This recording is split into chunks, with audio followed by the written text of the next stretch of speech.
Lütfen videoyu sonuna kadar seyredin ve bölümün tüm ayrıntılarını öğrenin. Dizinin son bölümünde yaşananları ve yeni bölümde yaşanacakları anlatacağız. Dizinin özet bölümünü seyretmek istemeyenler videoyu ileri sarabilirler. Bölüm Yekta'nın evinin büyük odasında Hira ve Yekta'nın konuşması esnasında başlıyor. Yekta market alışverişinden döndükten sonra Hira'nın Taşkın ile anlaşma yaptığı telefon konuşmalarını duymuştu.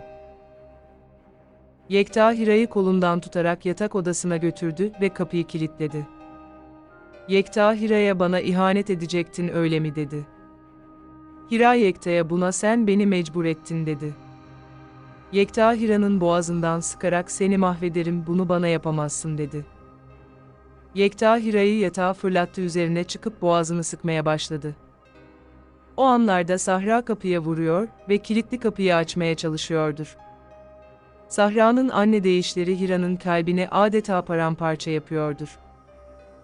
Hira boğazının sıkılmasına rağmen kızıp bir ses tonuyla Sahra'ya "Buradayım kızım." dedi.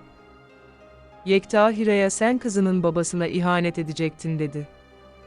Yekta Hira'ya "Sen gerçekten nankör bir kadınmışsın." dedi.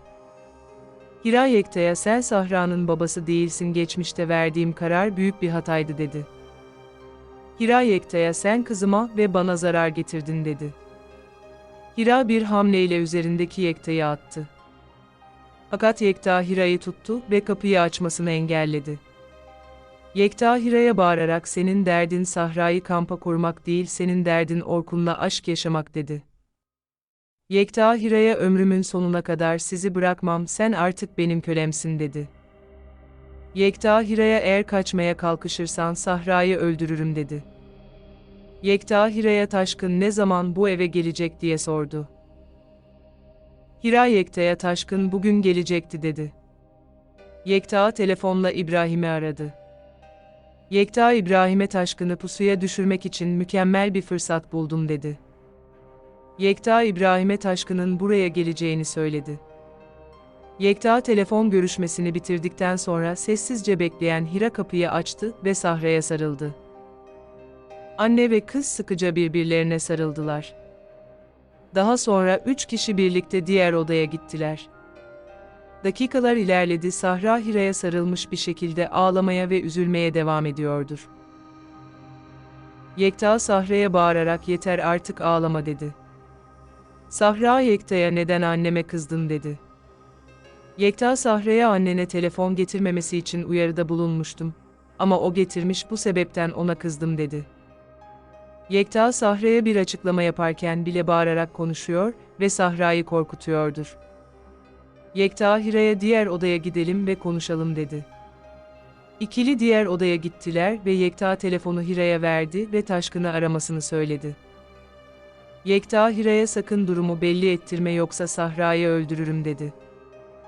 Hira'nın adeta eli kolu bağlanmış ve Yekta'nın söylediklerini yapmak zorundadır. Hira telefonla Taşkın'ı aradı ve "Ona karar verdin mi?" dedi. Taşkın Hira'ya "Sana vereceğim adrese belgeleri ve Yekta'yı getir." dedi. Taşkın Hira'ya bir müddet sonra telefonuna konum göndereceğim dedi ve telefon görüşmesini bitirdi. Yekta Hira'ya "Seni sevdiğim için seni öldüremiyorum." dedi.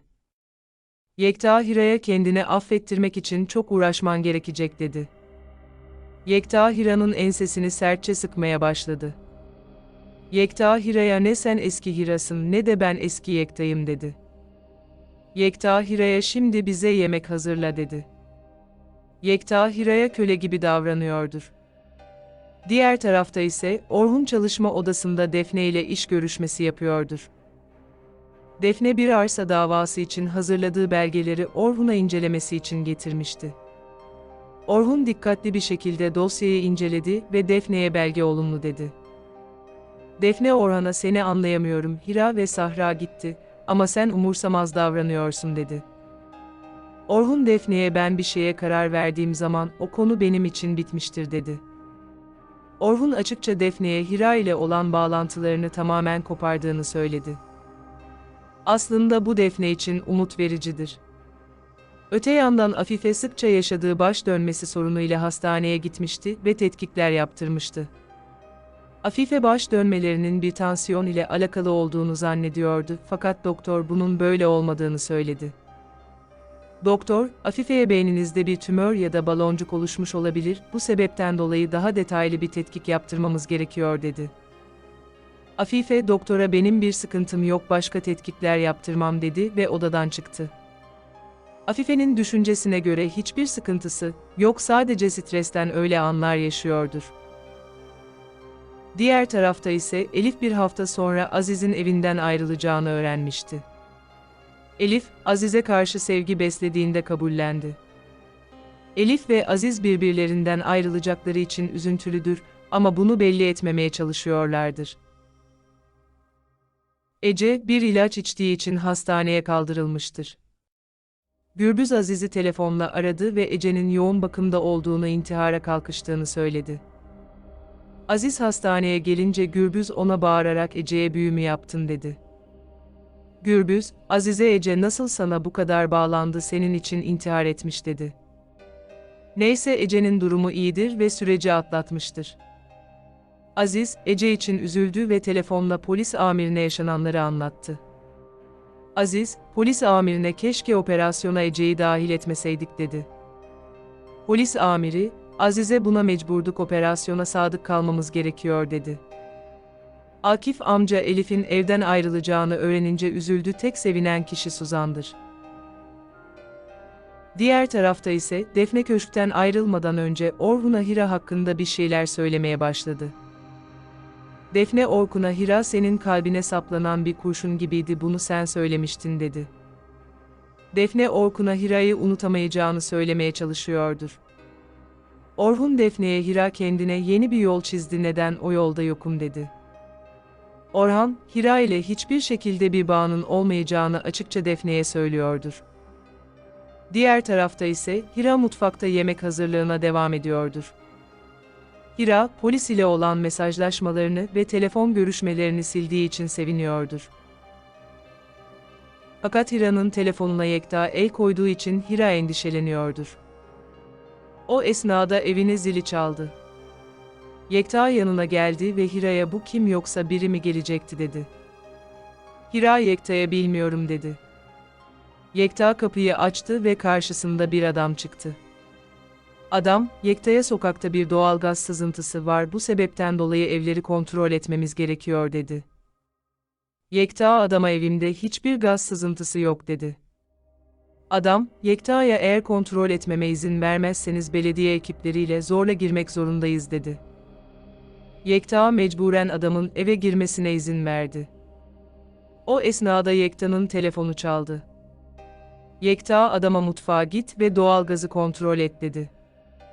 Adam mutfağa girdi ve gaz vanalarını kontrol etmeye başladı. Adam, sessizce Hira'ya ben polisim evden sesler duyduğumuz için buraya geldim dedi. Hira, polise Yekta her şeyi biliyor dedi. Hira, polise Taşkın ile buluşacağını ve Yekta'nın Taşkın'a pusu kuracağını söyledi. O esnada Yekta mutfağa giriş yaptı ve adama bir sorun var mı dedi. Adam Yekta'ya bir sorun görünmüyor ama sokağa gelen ana doğalgaz borusunu kesebiliriz haberiniz olsun dedi ve evden çıkış yaptı. Yekta Hira'ya uslu durduğu için aferin dedi. Diğer tarafta ise Afife büyük odada Sultan ile sohbet ederken aniden eve Haldun isimli eski avukat giriş yaptı. Eski avukat, Orkun ve Hira'yı ayırmak için yalan konuşan kişidir.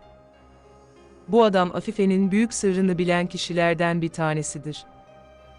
O esnada Orkun odaya girdi ve Haldun isimli eski avukata hoş geldin dedi.